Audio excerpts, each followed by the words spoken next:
Students, let's continue ionic equilibrium chapter, and the topic for today's class is ionic product of water. First of all, what is ionic product? So we will see the definition and then we will understand this. Ionic product is the product of concentration of H plus and OH minus ions. यहाँ पे जो product है उसका मतलब है multiplication. किसका किसका multiplication? जब हम हाइड्रोजन आयन और हाइड्रोक्सिल आयन के कंसंट्रेशंस की बात करते हैं, और कौन से कंसंट्रेशन होंगे? ये मोलर कंसंट्रेशन. और ये आयंस कहाँ से आ रहे हैं? वाटर से आ रहे हैं, right? At a particular temperature is known as ionic product of water. फिर से रीड करते हैं. आयनिक प्रोडक्ट ऑफ वाटर क्या है? It is a product of concentration of H plus and OH minus ions in water at a particular temperature is known as ionic product of water. अब water से ये ions आ रहे हैं, तो अगर हम प्योर वाटर को लें, प्योर वाटर, तो प्योर वाटर को भी हम एक वीक इलेक्ट्रोलाइट बोलते हैं. और प्योर वाटर कैसे आयोनाइज होगा? प्योर वाटर आयोनाइजेस, वाटर का फॉर्मूला है H2O. वीक इलेक्ट्रोलाइट है तो इसमें इक्विलिब्रियम आएगा, और अगर इक्विलिब्रियम आएगा तो हम ये डबल हेडेड एरो बना के दिखाएंगे, और ये आयोनाइज होगा तो H प्लस और OH माइनस आयंस देगा, राइट? ये आ गया हमारा वीक इलेक्ट्रोलाइट वाटर का आयोनाइजेशन. अब अगर हम इस इक्विलिब्रियम पे law of mass action apply करें, applying law of mass action at equilibrium. Law of mass action हम प्रीवियस क्लासेस में कर चुके हैं. Law of mass action at equilibrium,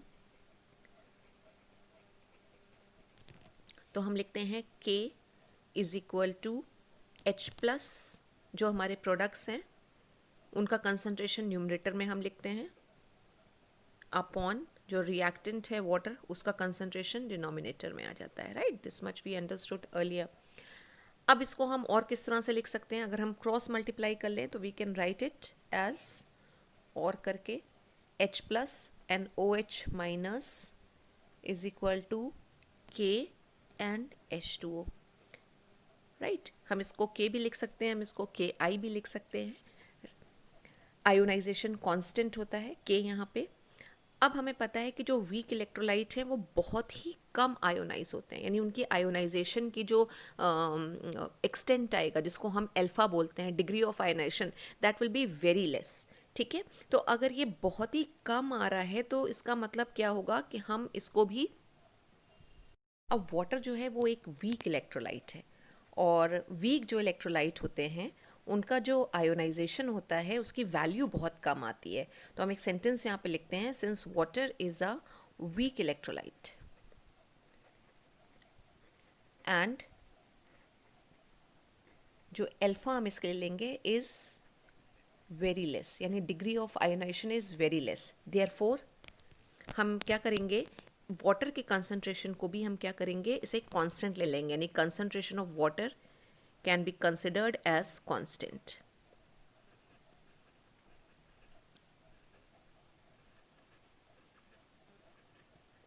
और अगर हमने इसको कांस्टेंट ले लिया तो हमारे पास यहाँ पे दो कांस्टेंट आ रहे हैं. K ऑलरेडी हमारा आयोनाइजेशन कांस्टेंट है, और वाटर को भी हम यहाँ पे आयोनाइजेशन कांस्टेंट ले रहे हैं. Therefore the product of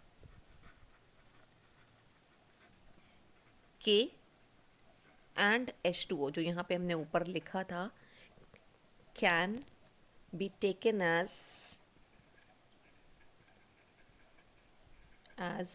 a new constant, right? तो इन दोनों का जो प्रोडक्ट आएगा K का और H2O का, उसके लिए हम एक नया कांस्टेंट ले रहे हैं, न्यू कांस्टेंट, और वो कांस्टेंट हमारा यहाँ पे हो जाएगा KW, और KW जो है वो डिनोट करता है आयनिक प्रोडक्ट ऑफ वाटर को ही.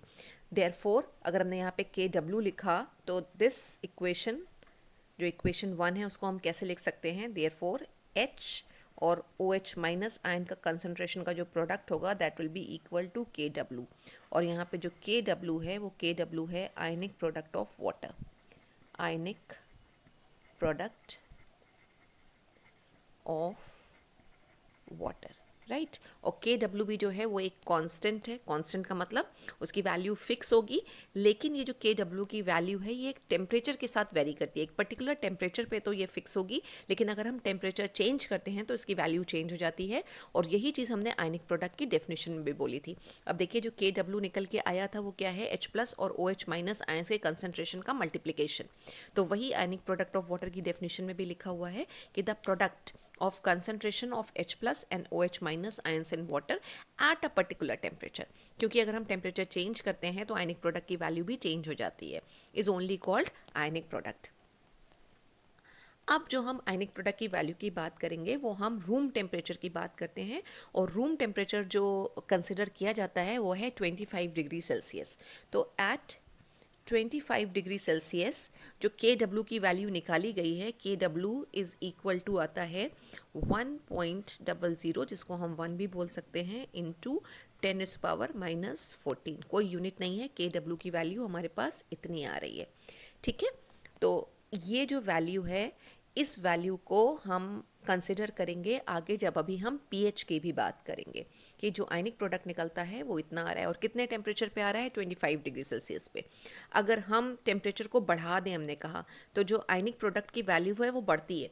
तो एक वैल्यू अगर हम और लिख लें कि 100 डिग्री सेल्सियस पे अगर हम बात करें कितना आएगा के डब्ल्यू, तो ऑब्वियसली बात है वो 25 डिग्री सेल्सियस से ज़्यादा ही आएगा. और कितनी वैल्यू आती है, 7.50 इंटू 10⁻14. ऐसा क्यों हो रहा है, टेम्परेचर को बढ़ाने से के डब्ल्यू की वैल्यू क्यों चेंज हो रही है? तो आपको पता है डिग्री ऑफ आयनाइजेशन टेम्परेचर पे भी डिपेंड करता है.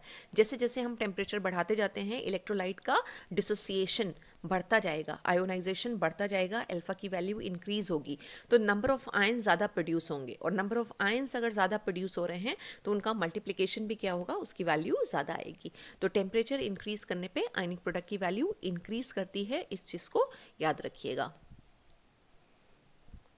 अब जब हमने मोल कंसेप्ट पढ़ा था तो हमने वहाँ पे एक न्यूमेरिकल निकाला था जिसमें हमने बात करी थी कि अगर हमारे पास 1 लीटर वाटर है तो उसमें कितने मोल्स होंगे. तो जो कैलकुलेशन आया था वो आया था 55.5 मोल. बिल्कुल ये एकदम रटा सा आंसर है कि 1 लीटर वाटर में 55.5 मोल्स होते हैं, और इसको हमने सॉल्व करके भी देखा था.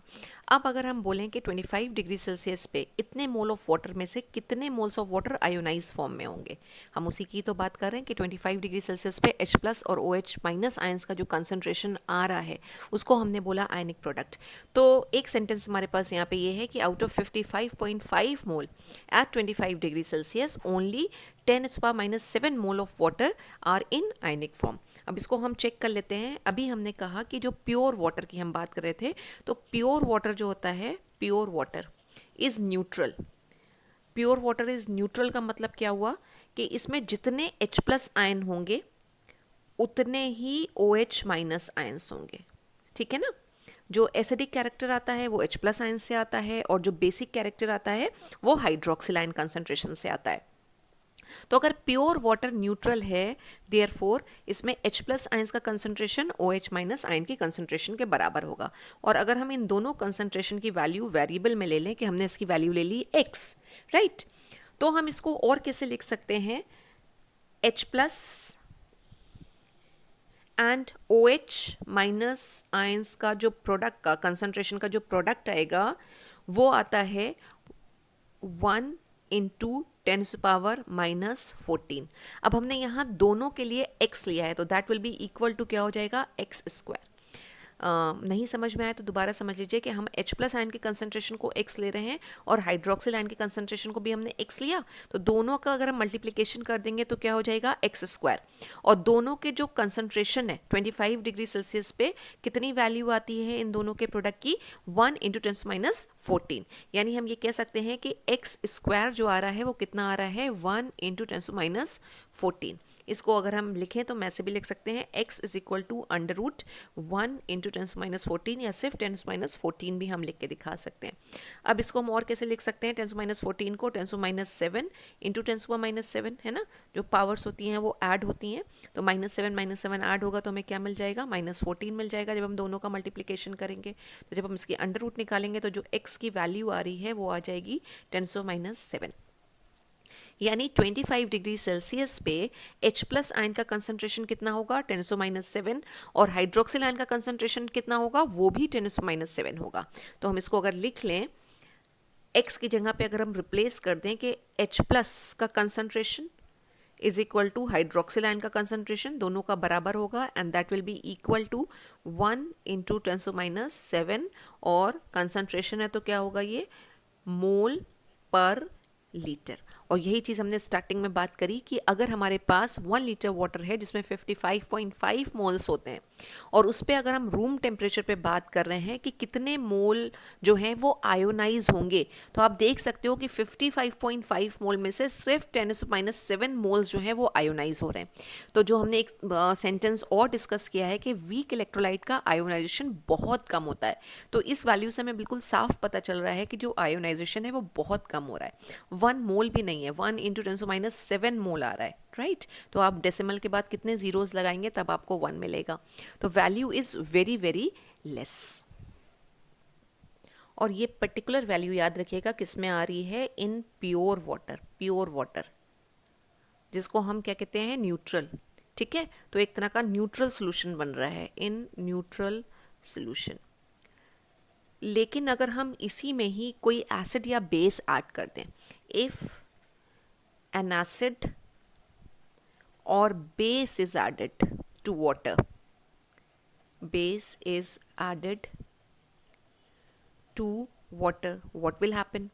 हमने एसिड और बेस की थ्योरीज पढ़ ली। हमें पता है एसिड वो सब्सटेंसेस होते हैं जो H प्लस आयंस फर्निश करते हैं, प्रोड्यूस करते हैं, और बेसिस वो सब्सटेंस होते हैं जो हाइड्रोक्सिल आयन प्रोड्यूस करते हैं, राइट। तो अगर हमने कोई एसिड ऐड किया तो वो एसिड क्या करेगा, हाइड्रोजन आयन की कंसंट्रेशन को बढ़ा देगा।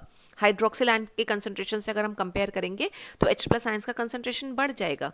क्यों? क्योंकि एसिड जो है वो H प्लस आयंस देंगे। अब इसी सोल्यूशन में अगर हमने HCl ऐड किया होता तो व्हाट विल हैपन, HCl क्या करता, HCl H प्लस देता और Cl माइनस देता, राइट। तो ये H प्लस आयंस उसमें बढ़ जाते। अब H प्लस आयन का कंसंट्रेशन अगर बढ़ जाता है, इफ H प्लस आयंस का कंसंट्रेशन, ये स्क्वायर ब्रैकेट कंसंट्रेशन को रिप्रेजेंट कर रहे हैं, अगर वो ज़्यादा हो रहा है हाइड्रोक्सिल आयन के कंसंट्रेशन से, तो व्हाट विल हैपन, हमारे सोल्यूशन का नेचर क्या होगा, solution will be acidic in nature, एक एसिडिक सोल्यूशन बन के आएगा। लेकिन अगर हम बेस ऐड कर दें, ठीक है, हम यहाँ पे सिर्फ एसिड की ही बात कर लेते हैं, हम बेस को अलग से लिख लेते हैं यहाँ पे कि if base is added, base is added, तो आर्हेनियस थ्योरी क्या कहती है कि बेसिस वो सब्सटेंसेस होते हैं जो हाइड्रोक्सिल आयन देते हैं। फॉर एग्जांपल NaOH की अगर हम बात करें तो NaOH क्या देगा, जब ये डिसोसिएट होगा इसका एक्वस सोल्यूशन हम प्रिपेयर करेंगे, ये भी याद रखिएगा। ये HCl भी जो होगा इसका एक्वस सोल्यूशन होगा, तो Na प्लस आएगा और OH माइनस आएगा। तो बेस से क्या आ रहा है, हाइड्रोक्सिल आयन कंसंट्रेशन आ रहा है। तो अब हाइड्रोक्सिल आयन कंसंट्रेशन अगर बढ़ गया, ठीक है, तो कंडीशन को हम कैसे लिख सकते हैं, कंडीशन को हम लिख सकते हैं हाइड्रोक्सिल आयन कंसंट्रेशन, ये स्क्वायर ब्रैकेट बार बार है कि हम कंसंट्रेशन को रिप्रेजेंट कर रहे हैं इसके through, will be greater than H plus. और अगर ये सिचुएशन है तो सोल्यूशन विल बी कैसा होना चाहिए, एल्कलाइन या फिर बेसिक इन नेचर, एल्कलाइन और बेसिक सोल्यूशन हमारे पास बन के आएगा। लेकिन अगर यही दोनों बराबर हैं, जो हम ऊपर डिस्कस कर चुके थे कि अगर H प्लस और OH माइनस आयंस दोनों बराबर आ रहे हैं, दोनों का कंसंट्रेशन अगर बराबर है, ठीक है, दोनों इक्वल हैं, तो सोल्यूशन कैसा होगा, न्यूट्रल। अब ये हमारा जो बेस बन रहा है वो pH के लिए हम बेस बना रहे हैं कि हमें आगे pH को पढ़ना है। अब आयनिक प्रोडक्ट का एप्लीकेशन पार्ट, राइट। तो एप्लीकेशन तो हम अभी pH में देखेंगे कि किस तरह से हम उसको अप्लाई कर रहे हैं, किस तरह से हम न्यूमेरिकल अगर हमें दिए जाते हैं कुछ, हम कैसे सॉल्व करेंगे जो आयनिक प्रोडक्ट ऑफ वाटर पे बेस्ड होंगे। आयनिक प्रोडक्ट ऑफ वाटर की हमने क्या यहाँ पे निकाली थी एक इक्वेशन के H प्लस और OH माइनस, इन दोनों के कंसंट्रेशन का जो प्रोडक्ट होगा that will be equal to KW, और KW की वैल्यू जो हमने निकाली है 25 डिग्री सेल्सियस पे, उसकी वैल्यू आई थी 1 इंटू 10⁻⁴, ये वैल्यू आई थी। अब हम इसी की हेल्प से आयनिक प्रोडक्ट के न्यूमेरिकल सॉल्व करेंगे। प्रॉब्लम देखिएगा, ये है calculate the H plus and OH minus, यानी कि hydrogen ion and hydroxyl ion concentration किस में निकालना है। 0.01 मोलर HNO3 दे रखा है और दूसरा दे रखा है 0.001 मोलर KOH सोल्यूशन। कंसंट्रेशन दे रखे हैं मोल पर लीटर में दे रखे हैं एट 298 केल्विन। अब 298 केल्विन का मतलब क्या हुआ, 25 डिग्री सेल्सियस, राइट। 273 हम प्लस करते हैं तो हमें केल्विन में वैल्यू मिल जाती है। तो बेसिकली 298 केल्विन पर है और 298 केल्विन पे KW की वैल्यू इतनी ही होती है और आपको 25 डिग्री सेल्सियस से ही वैल्यूज़ लेके चलनी है, राइट। जैसे अभी हमने 100 डिग्री सेल्सियस पे भी KW डिस्कस किया था, लेकिन उसकी बात नहीं करनी है। बस आपको वो पॉइंट याद रखना है कि अगर हम टेम्परेचर बढ़ाते हैं तो डिग्री ऑफ आयोनाइजेशन बढ़ता है और डिग्री ऑफ आयोनाइजेशन बढ़ने से आयनिक प्रोडक्ट ऑफ वाटर इंक्रीज करता है, क्योंकि इलेक्ट्रोलाइट का डिसोसिएशन इंक्रीज करेगा या उसकी जो डिसोसिएशन की जो रेट है वो बढ़ जाएगा, और वो बढ़ेगा तो ज़्यादा आयंस आएंगे, और आयंस ज़्यादा आएंगे तो मल्टीप्लिकेशन की वैल्यू भी ज़्यादा आएगी, राइट। तो अभी हम इस पर फोकस करते हैं कि पहला वाला जो हमारा पार्ट है इसका 0.01 मोलर HNO3 जो दे रखा है। अब 0.01 मोलर HNO3 को हम और कैसे लिख सकते हैं, अगर हम लिखना चाहें, it can be written as 1 into 10⁻² और मोल पर लीटर, या फिर जो यहाँ पे कैपिटल M बना हुआ है वो मोलारिटी को ही रिप्रेजेंट करता है। हमने इस तरह से लिख लिया। अब HNO3 है। HNO3 बेसिकली एक स्ट्रॉन्ग मिनरल एसिड होता है, और स्ट्रॉन्ग इलेक्ट्रोलाइट जब आयोनाइज होते हैं तो इक्विलिब्रियम कंडीशन नहीं आती है। तो HNO3 का हम सिंपल आयोनाइजेशन लिखेंगे। कैसे आयोनाइज होगा, H+ डोनेट करेगा और ये नाइट्रेट आयन आ गया NO3-, राइट। अब हम बात कर रहे हैं कि जो H+ और वो आ कहाँ से रहा है, HNO3 से, एक स्ट्रॉन्ग एसिड से आ रहा है। तो जो HNO3 का कंसंट्रेशन होगा, जो एसिड का कंसंट्रेशन होगा, वही हमारे H+ आयन का भी कंसंट्रेशन होगा, क्योंकि ऑलमोस्ट पूरी तरह से डिसोसिएट हो गया होगा। तो जो H+ आयंस आएंगे, अगर हम उसके कंसंट्रेशन की बात करें तो that will be equal to the concentration of HNO3।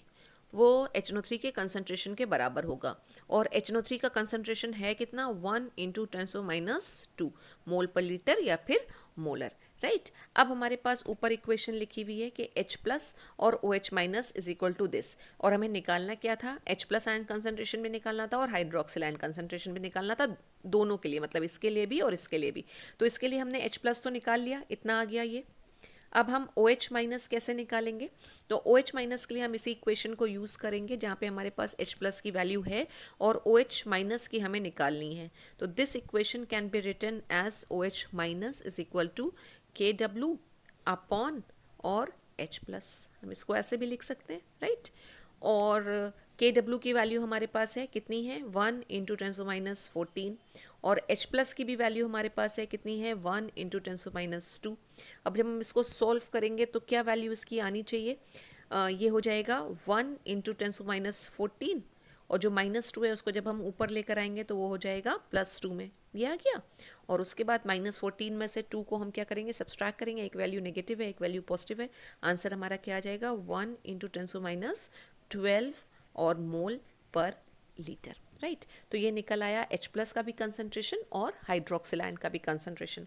Second वाला हम देखते हैं, वो क्या है, 0.001 मोलर KOH है। अगेन KOH क्या है, एक स्ट्रॉन्ग इलेक्ट्रोलाइट है। तो जब ये आयोनाइज होगा तो जो हाइड्रोक्सिल आयन है उनका भी कंसंट्रेशन उतना ही होगा जितना KOH का है, ठीक है, क्योंकि पूरी तरह से वो डिसोसिएट हो जाएगा। और उसका डिसोसिएशन अगर होगा तो कैसे होगा, हम उसको इक्वेशन को लिख लें तो K+ + OH- ये आएंगे। अब इसका कंसंट्रेशन कितना है, इतना ही है, जिसको हम और कैसे लिख सकते हैं, 1 इंटू 10⁻3, राइट। डेसिमल के बाद ये 1, 2 और 3, तो 10⁻3 आ जाएगा ये, और मोल पर लीटर होगा, ऑब्वियसली कंसंट्रेशन की बात कर रहे हैं तो मोल पर लीटर में आएगा। अब हम इक्वेशन जो हमारी ऊपर थी अगर हम उसको फिर से लिखें, H+ है और OH- आयंस है इज इक्वल टू KW। हमें H+ भी निकालना था, OH- भी निकालना था, ये तो आ गया हमारे पास, हाइड्रोक्सिल आयन का कंसंट्रेशन आ गया, OH- आयन का कंसंट्रेशन इतना आ गया। H+ हमें निकालना है तो H+ हम निकाल लें। अब हम H+ को ले लेंगे इस साइड में, इज इक्वल टू क्या हो जाएगा, KW अपॉन OH-, राइट। और KW कितना है, 1 इंटू 10⁻14, हाइड्रोक्सिल आयन कंसंट्रेशन कितना है, 1 इंटू 10⁻3। अब हम जब इसको सॉल्व करेंगे तो -14 इंटू 10⁻3 हो जाएगा, और ये हो जाएगा 1 इंटू 10⁻11 और मोल पर। सिंपल सा न्यूमेरिकल था जो सॉल्व हो गया, आयनिक प्रोडक्ट पे बेस था। और आयनिक प्रोडक्ट के लिए हमने जो फॉर्मूला लिखा है वो है कि आयनिक प्रोडक्ट क्या होता है, that is equal to the product of, यानी कि multiplication of H+ and OH- ions concentration.